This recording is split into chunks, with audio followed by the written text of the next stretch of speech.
Tiang pemirsa sedaya, ing Wanasaba wonten kathah sekali kuliner. Nah, salah satunggalipun yaiku rangin. Ing dinten menika, kula badhe ngajak panjenengan sedaya kanggo ngadepi kuliner ingkang kathah dipun rameni masyarakat Wanasaba. Nah, sami penasaran kan? Monggo simak pawarta salajengipun sareng Mbak Indri Rahmawati.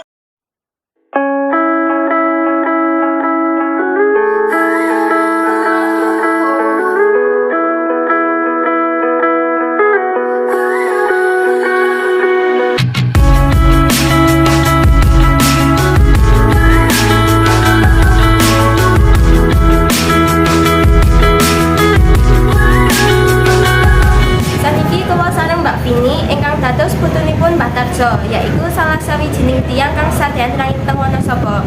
Sugeng siang Mbak Vini. Sugeng siang. Wiwit kapan Mbah Tarjo sadean rangin?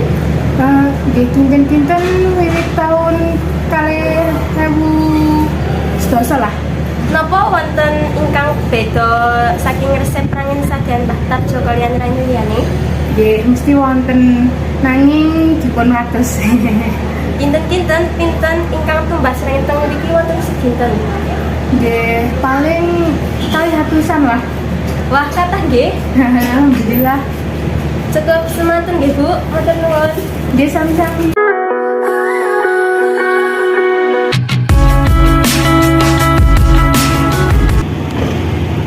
Nah, lajeng saniki kula sareng Pak Ihsan, tiyang ingkang sampun tumbas rangin wonten Mbah Tarjo.